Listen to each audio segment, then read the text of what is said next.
Neuchâtel, en Suisse. Un voyage se prépare.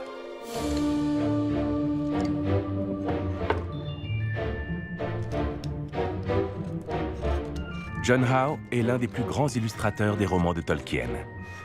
Il est en partance pour l'autre bout de la Terre. John est également l'un des créateurs de l'univers visuel des films de Peter Jackson, adaptés des œuvres de l'écrivain. Ses dessins ont marqué l'imagination de millions de lecteurs et de spectateurs à travers le monde. Malgré cela, il n'a pas encore fait le tour de l'univers de Tolkien. Alors que les travaux sur les films vont bientôt s'achever en Nouvelle-Zélande, un périple fantastique reste encore à entreprendre.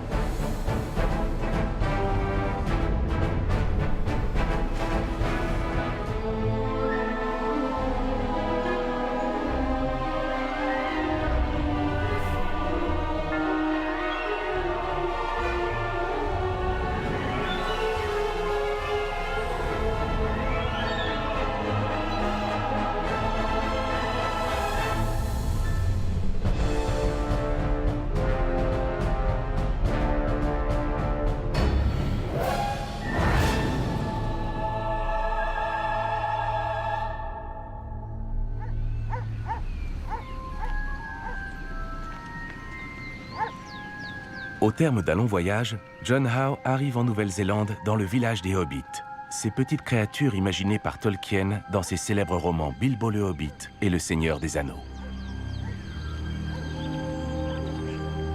Construit au nord du pays, le Hobbiton est un décor de cinéma en partie issu de l'imagination de John. Il y a bientôt 15 ans, le réalisateur Peter Jackson l'a invité à travailler sur les films tirés des livres de Tolkien. Sa mission, donner vie avec ses dessins et ses idées à leur univers merveilleux. Malgré les milliers de dessins qu'il a réalisés pour les films, John sait qu'il n'a pas encore exploré tous les mondes de Tolkien. Bien des questions se posent encore autour de leurs personnages imaginaires, au premier rang desquels les petits habitants du Hobbiton, les mystérieux Hobbits. Je ne sais pas trop ce qui m'attire dans l'univers de Tolkien, ni ce qui m'a poussé à vouloir l'illustrer. Mais l'œuvre est d'une densité incroyable. C'est une matière infinie. Les différentes histoires s'imbriquent pour créer tout un monde.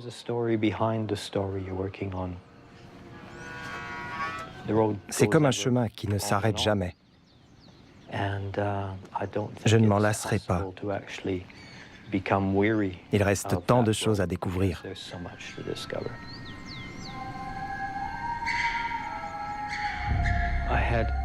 Je ne connaissais rien de Peter Jackson. Je n'avais vu aucun de ses films. Il y a 15 ans, je ne savais même pas vraiment où était la Nouvelle-Zélande. Une nuit, vers 2 heures du matin, le téléphone a sonné. C'était lui. Il m'a demandé si j'avais envie de participer au film du Seigneur des Anneaux en tant qu'illustrateur. Je ne réalisais pas du tout dans quelle aventure je me lançais, ni où elle me mènerait. On a commencé à travailler sur les films de Peter Jackson. C'était le passage d'un monde un peu imaginaire au crayon et en 2D à un monde entier recréé en 3 dimensions. À la fin, on se promène dans un petit jardin avec les meubles, les plantes, des petits détails qui sont souvent très évocateurs, puisqu'on passe son temps à se dire qu'est-ce qui fait vrai, qu'est-ce qui fait véritable, qu'est-ce qui fait crédible. Quelques traits de crayon suffisent finalement à suggérer les volumes. Et ensuite, il y a un grand travail des décorateurs, des charpentiers, enfin de tout le monde pour que ça crée l'illusion que ça aurait pu exister. C'est un petit dessin, ça. C'est un petit dessin qui prend quelques heures. Et puis finalement, c'est là. C'est comme se promener dans un dessin. C'est comme se balader à l'intérieur de sa tête. Je ne sais pas si c'est un privilège qui est donné à beaucoup de monde, mais c'est vraiment extraordinaire.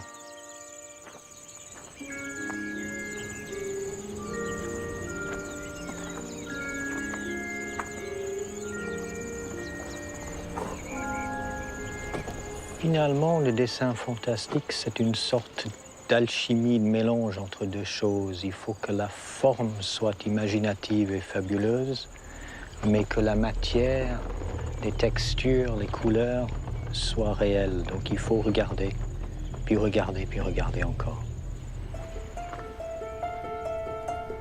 Les films de Peter Jackson ont été tournés dans les paysages sauvages de la Nouvelle-Zélande. À bien des égards, ils ressemblent à la Terre du Milieu, le continent imaginaire où se déroulent les aventures racontées par Tolkien.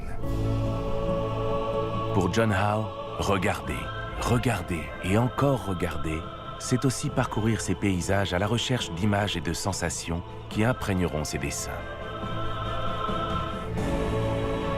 Le fantastique doit puiser dans la réalité pour être fascinant. Entre les mots de Tolkien et les dessins de John Howe, des liens se créent, une complicité s'affirme.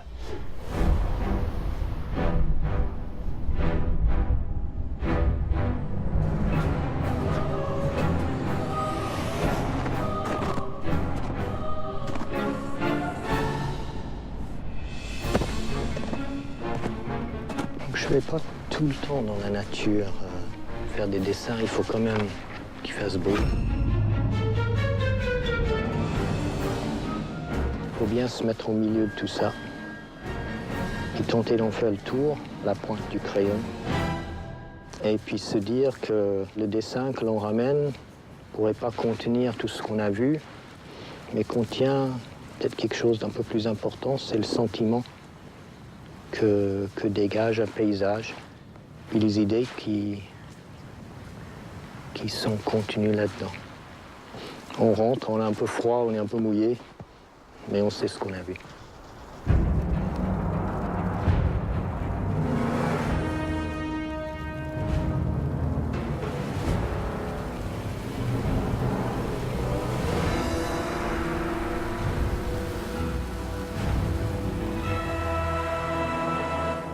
Je crois que le seul lien raisonnable que je pourrais avoir avec l'œuvre de Tolkien, ce serait la nature. Je crois que toutes ses histoires, toute son œuvre est une sorte d'hymne à la nature. J'aimerais essayer de capturer un peu ce sentiment-là. Alors comme j'ai pas de grands dons d'écriture, c'est plutôt à la pointe du crayon que j'aurai des histoires à raconter. Après quelques années passées ici, je me dis que c'était une espèce de bénédiction de pouvoir venir, puisque c'est un paysage où l'homme est largement absent. Donc on n'est pas confronté sans cesse aux traces des autres, et on se dit que c'est peut-être là qu'on pourrait vraiment apprécier un paysage et y insérer justement l'histoire de Tolkien. Mais qui est Tolkien? Quelle est son histoire? Le romancier a passé presque toute sa vie à Oxford, en Angleterre. Là-bas, sa présence est encore forte et presque palpable. Au petit matin d'un jour d'hiver, tandis que John Howe dessine de l'autre côté du globe, un homme arrive dans la ville universitaire. Leo Carousers est professeur d'anglais à la Sorbonne. C'est un médiéviste spécialisé en littérature et surtout un grand amateur de Tolkien. La première fois que j'ai entendu parler de Tolkien, c'était en tant que médiéviste. Puis un jour, certains de mes amis m'ont dit qu'il n'était pas seulement médiéviste, spécialiste des textes anciens, mais que c'était aussi un romancier. On m'a parlé de Bilbo le Hobbit et du Seigneur des Anneaux. Bien sûr, ça a changé ma propre perspective sur ce monsieur. Je voyais que ce n'était pas seulement un médiéviste, un philologue, mais que c'était aussi un raconteur, un conteur, qui aimait les histoires et les légendes. Et je voyais que c'était la littérature médiévale qui était la source de son inspiration. Nous sommes au collège d'Exeter, à l'université d'Oxford. Tolkien était lui-même étudiant ici pendant 4 ans, entre 1911 et 1915. Et j'ai devant moi des livres qu'il a personnellement utilisés en tant qu'étudiant. La première année, il était étudiant en lettres classiques, c'est-à-dire le latin et le grec. Mais il a changé à la fin de cette année pour se tourner vers les langues germaniques anciennes. Il voulait étudier le vieil anglais, le gothique, le vieux allemand et les langues nordiques qui étaient à la base de sa propre culture. Cet intérêt pour les langues anciennes, leur étude, leur évolution, leurs racines, s'appelle la philologie. On dirait aujourd'hui la linguistique historique, diachronique. Mais la philologie est un mot tellement beau et ça signifie exactement ce que ça veut dire, l'amour du mot. Pas seulement le mot tel que nous le connaissons aujourd'hui, mais l'origine du mot, son sens, pourquoi tel mot a tel sens, pourquoi a-t-il telle forme, pourquoi s'écrit-il pareil, et d'où vient-il? Ça, c'est la passion du mot et la recherche de la découverte de l'origine du mot. Dès son adolescence, Tolkien a été amoureux des mots venus du passé. Ces mots l'intéressaient parce qu'ils étaient les vestiges des histoires des hommes des temps anciens. Ceux qui parlaient ces langues perdues, ces mots disparus. Au travers des histoires de ces hommes, de leurs mythes et de leurs légendes, des contes de fées aux sagas des pays du Nord, le jeune Tolkien découvrit des univers qui devaient le marquer à jamais et décider de sa double vocation, être professeur et écrivain. Beaucoup d'enfants jouent avec les langues et inventent des mots. Tolkien, jeune, est allé plus loin. Il voulait inventer des langues entières qui fonctionnaient comme de véritables langues humaines, avec leurs origines, avec leurs évolutions. Parce qu'il voulait imaginer des personnes ou des êtres qui parlaient ces langues qu'il avait inventées. Vers 1915, Tolkien inventa sa première langue, le Quenya, la langue des elfes. Il l'utilisa pour écrire des poèmes et des légendes. Peu à peu, le Quenya devint la langue de toute une civilisation, avec un passé et un destin imaginés de toutes pièces par Tolkien. Sans le savoir, le jeune Tolkien s'engageait sur le chemin qui le conduirait à créer l'histoire de la Terre du Milieu, ce continent où se déroulent les aventures de Bilbo le Hobbit, puis du Seigneur des Anneaux. Ces récits se situent tous les deux dans un passé fictif de notre Terre. À partir de 1916-1917, donc il avait déjà quitté l'université, il a commencé à dessiner, imaginer, écrire une vaste mythologie qu'il a appelée le Silmarillion, qui serait l'histoire des peuples parlant ces langues anciennes qu'il a inventées. Dans la création de son propre univers, il s'est inspiré tout naturellement de vrais mythes et légendes qui existaient et qu'il avait découverts en tant qu'étudiant. Derrière la mythologie de Tolkien, il y a des références, mais jamais à une seule mythologie réelle. Il extrapole, il fonde son imagination sur ce qu'il connaissait de la littérature, mais il crée quelque chose de nouveau, qui est son propre monde imaginaire, sa propre mythologie, à partir de l'ancien. Un des plus célèbres personnages du monde de Tolkien est Bilbo le Hobbit. Au départ, c'est à ses propres enfants que l'écrivain raconta son histoire. Mais Tolkien aimait aussi partager avec ses amis professeurs au sein d'une petite société littéraire qui s'appelait les Inklings. L'un d'entre eux était C.S. Lewis, le célèbre auteur du monde de Narnia. Au cours de leur rencontre, le groupe alternait la lecture de textes anciens avec celle d'extraits de leurs œuvres personnelles. C'est dans les pubs d'Oxford que se rencontraient les Inklings. Certains existent encore aujourd'hui. Parmi eux, le Eagle and Child, dont les murs résonnent encore des histoires qui y furent racontées. Dans un trou vivait un hobbit. Ce n'était pas un trou déplaisant, sale et humide, rempli de bouts de verre et d'une atmosphère suintante. Non plus qu'un trou sec, nu, sablonneux, sans rien pour s'asseoir ni sur quoi manger. C'était un trou de hobbit, ce qui implique le confort.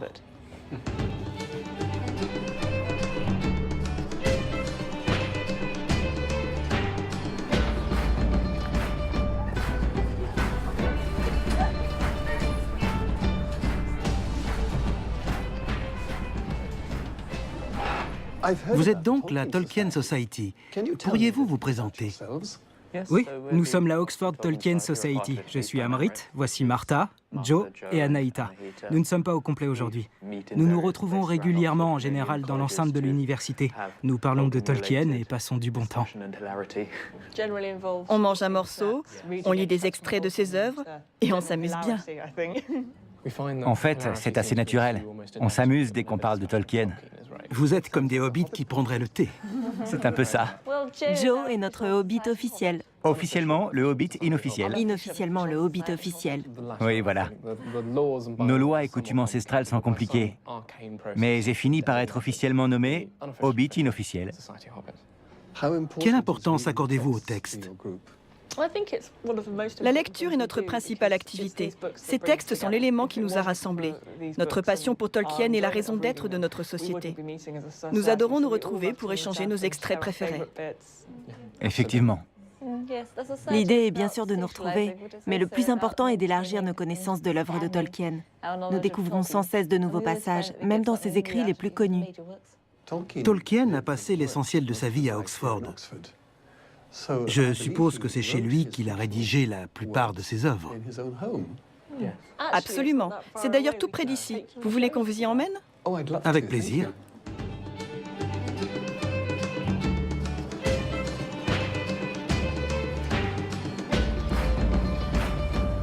La voici. Ah, c'est sa maison. Étonnant. Cet homme à l'imagination si débordante a habité une rue et une maison bien banales. Eh bien, en fait, il ne faut pas oublier que Tolkien était quelqu'un de très casanier. Il a voyagé en Suisse dans sa jeunesse, mais sinon, il n'a quasiment pas quitté le pays. Il préférait rester chez lui. Il a quand même déménagé une fois. Vraiment? Oui, je peux vous montrer. Volontiers.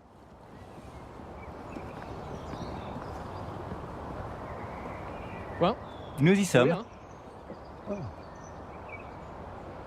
C'est donc ici qu'il a écrit Bilbo le Hobbit. Oui. Ce roman a été publié en 1937. Tolkien habitait ici depuis plusieurs années. Il a probablement rédigé toute son œuvre dans cette maison. Ah, d'accord.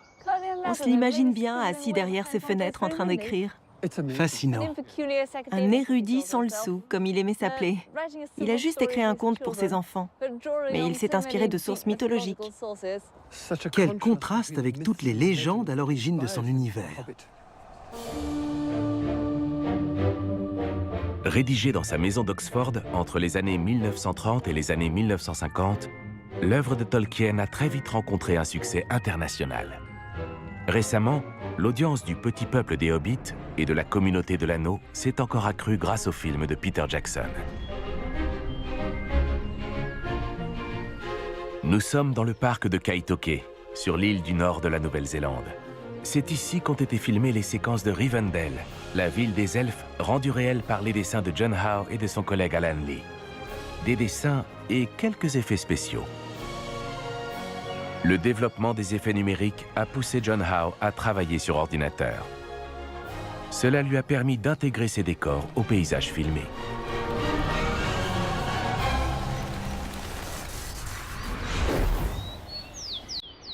Mais certains décors ne sont pas virtuels. John Howe a aussi travaillé sur l'un des rares décors réellement construits. Dans le premier volet du Hobbit de Peter Jackson, Dale, une riche cité marchande, est entièrement brûlée par le terrible dragon Smaug.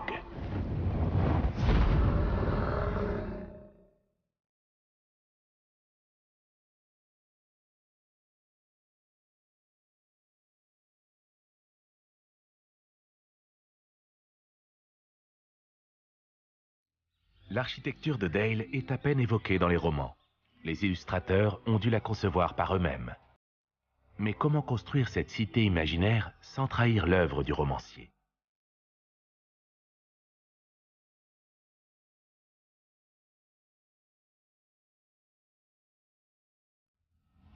John Howe marche une dernière fois dans ce lieu qu'il a en partie dessiné. Il passe devant les palais, les maisons, et dans les rues qu'il a fallu créer jusque dans leurs moindres détails. Il reste quelques jours de tournage, puis le décor sera détruit.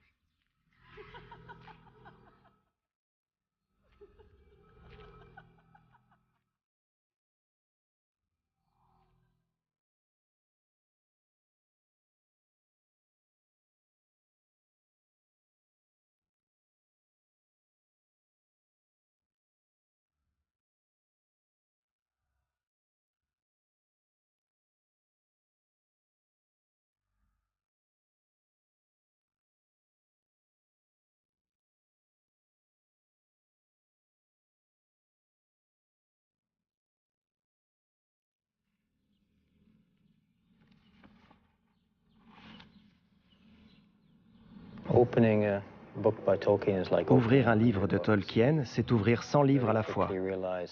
Entre deux lignes se cachent des centaines d'autres lignes.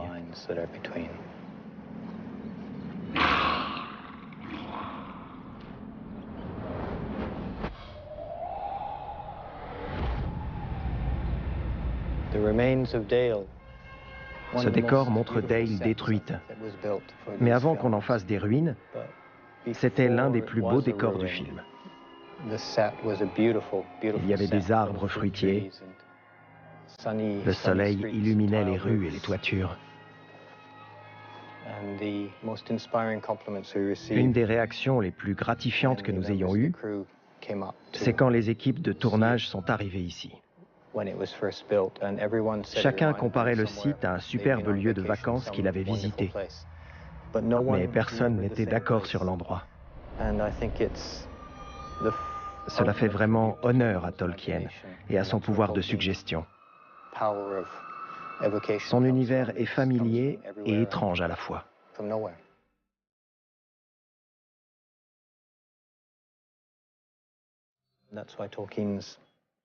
Cela explique l'universalité de ses œuvres et le fait qu'elles continuent à fasciner. Au fond, ces décors n'en sont que l'interprétation par quelques personnes. L'essence du monde de Tolkien n'est pas ici.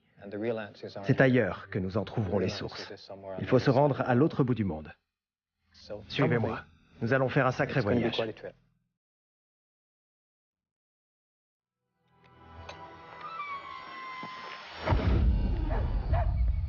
Pour John Howe, le travail sur les films de Peter Jackson s'achève. Pourtant, il lui reste encore un voyage à accomplir. Les sources d'inspiration de Tolkien sont loin des magnifiques paysages de Nouvelle-Zélande. C'est dans les anciennes légendes d'Europe que Tolkien a puisé pour imaginer la Terre du Milieu et tous ses personnages. Les mythes européens cachent tant de secrets. Qui sont Merlin l'Enchanteur, le roi Arthur, le chevalier Siegfried ou les dragons du Nord? Que peuvent-ils nous apprendre? Qu'ont-ils légué à Tolkien? Pour John, le moment est venu de partir à leur recherche afin de comprendre l'essence même de l'imaginaire de l'écrivain. Peut-être les plus mystérieux de tous les personnages chez Tolkien sont peut-être les plus discrets. Je me demande d'où viennent les hobbits, où est-ce qu'il les a trouvés. Là, j'ai essayé, j'en ai dessiné un, mais il est vraiment pas très bien. Je crois que ça va être un peu plus compliqué de les trouver que ça.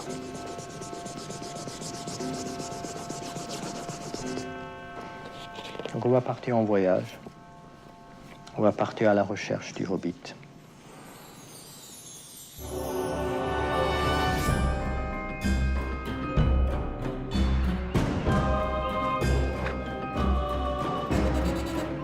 La plupart des textes qui ont inspiré Tolkien ont été écrits au Moyen-Âge. C'est l'époque des châteaux forts. John décide de commencer sa quête au Haut-Königsbourg, en Alsace. Porte d'entrée extraordinaire d'un voyage au pays des légendes. Le Haut-Königsbourg est le premier témoignage réel du Moyen-Âge que John Howe contempla dans sa vie. Le château du Haut-Königsbourg occupe une place très chère à mon cœur. C'est le premier château que j'ai rencontré en Europe. Et puis je me souviens encore, la première fois que je l'ai vu, j'y croyais pas. Je me suis dit, mais c'est pas possible que ce soit vrai. Et effectivement, c'est pas un vrai château. C'est un peu un château de rêve, fait au début du siècle, sur des ruines bien plus anciennes. Et finalement, ces châteaux qui ont tous été construits pour abriter les gens, maintenant, servent à abriter notre imaginaire. Et puis, c'est un peu comme se promener dans un dessin. On peut même s'y perdre. Et je crois surtout, on peut passer de l'autre côté.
Travail des décorateurs, des charpentiers, enfin de tout le monde pour que ça crée l'illusion que ça aurait pu exister. C'est un petit dessin, ça. C'est un petit dessin qui prend quelques heures. Et puis finalement, bah c'est là. C'est comme se promener dans un dessin. C'est comme se balader à l'intérieur de sa tête. Je ne sais pas si c'est un privilège qui est donné à beaucoup de monde, mais c'est vraiment extraordinaire.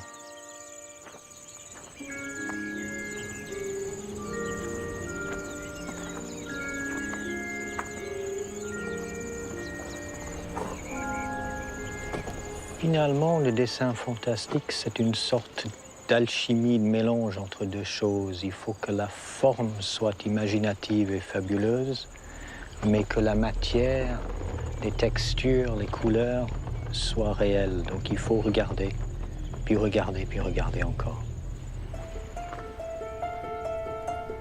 Les films de Peter Jackson ont été tournés dans les paysages sauvages de la Nouvelle-Zélande.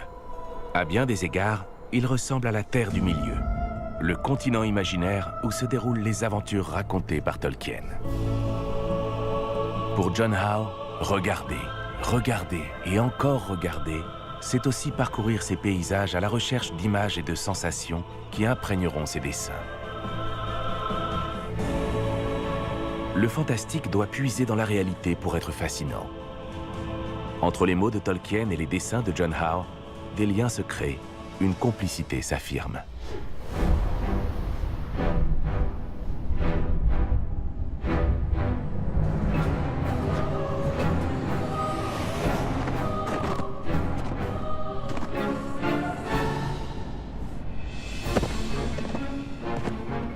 Je ne vais pas tout le temps dans la nature faire des dessins, il faut quand même qu'il fasse beau. Il faut bien se mettre au milieu de tout ça et tenter d'en faire le tour, la pointe du crayon. Et puis se dire que le dessin que l'on ramène ne pourrait pas contenir tout ce qu'on a vu, mais contient peut-être quelque chose d'un peu plus important, c'est le sentiment que dégage un paysage, et les idées qui sont contenues là-dedans. On rentre, on est un peu froid, on est un peu mouillé, mais on sait ce qu'on a vu.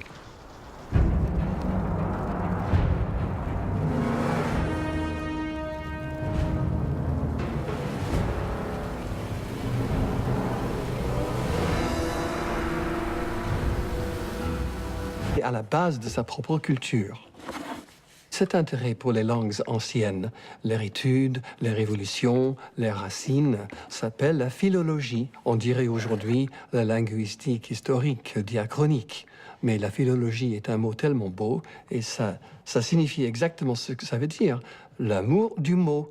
Pas seulement le mot tel que nous le connaissons aujourd'hui, mais l'origine du mot, son sens, pourquoi tel mot a tel sens, pourquoi a-t-il telle forme, pourquoi s'écrit-il pareil, et d'où vient-il? Ça, c'est la passion du mot et la recherche de la découverte de l'origine du mot.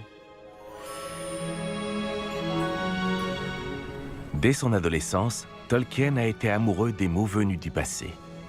Ces mots l'intéressaient parce qu'ils étaient les vestiges des histoires des hommes des temps anciens. Ceux qui parlaient ces langues perdues, ces mots disparus.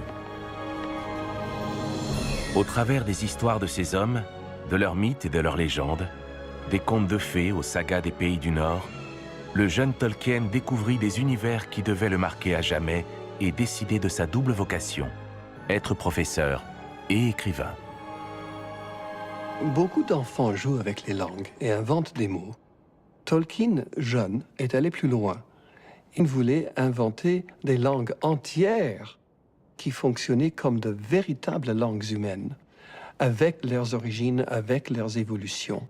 Parce qu'il voulait imaginer des personnes ou des êtres qui parlaient ces langues qu'il avait inventées. Vers 1915, Tolkien inventa sa première langue, le Quenya, la langue des elfes. Il l'utilisa pour écrire des poèmes et des légendes.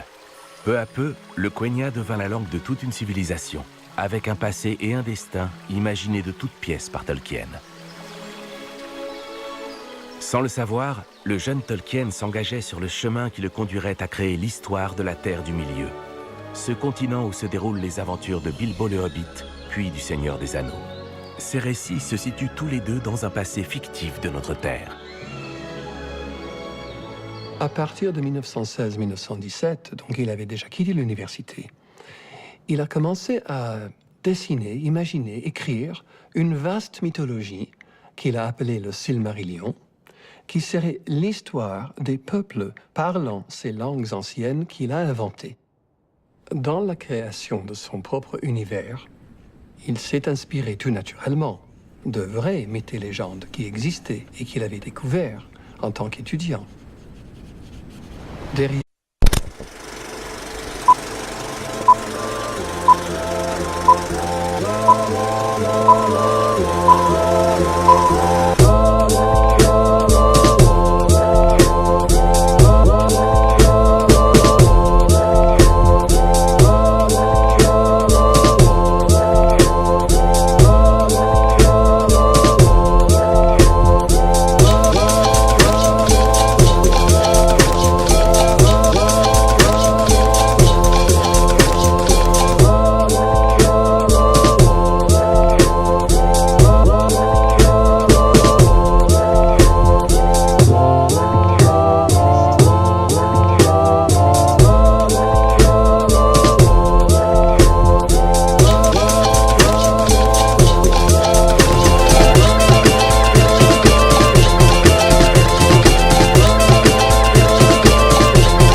Neuchâtel, en Suisse.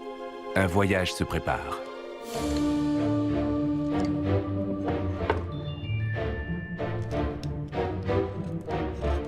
John Howe est l'un des plus grands illustrateurs des romans de Tolkien. Il est en partance pour l'autre bout de la Terre. John est également l'un des créateurs de l'univers visuel des films de Peter Jackson, adaptés des œuvres de l'écrivain. Ces dessins ont marqué l'imagination de millions de lecteurs et de spectateurs à travers le monde. Malgré cela, il n'a pas encore fait le tour de l'univers de Tolkien. Alors que les travaux sur les films vont bientôt s'achever en Nouvelle-Zélande, un périple fantastique reste encore à entreprendre.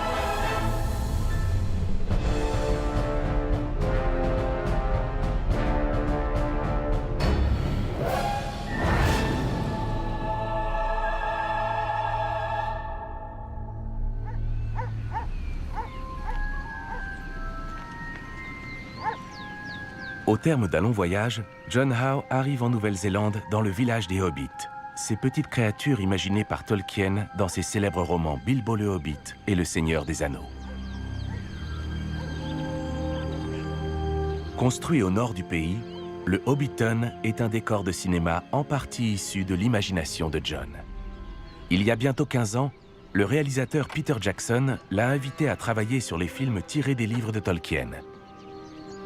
Sa mission, donner vie avec ses dessins et ses idées à leur univers merveilleux. Malgré les milliers de dessins qu'il a réalisés pour les films, John sait qu'il n'a pas encore exploré tous les mondes de Tolkien.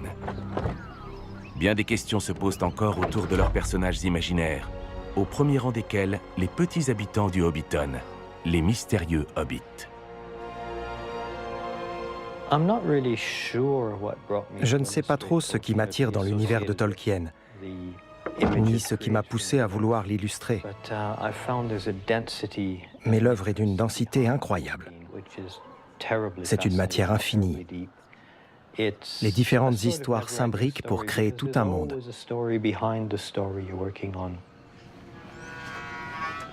C'est comme un chemin qui ne s'arrête jamais. Je ne m'en lasserai pas. Il reste tant de choses à découvrir.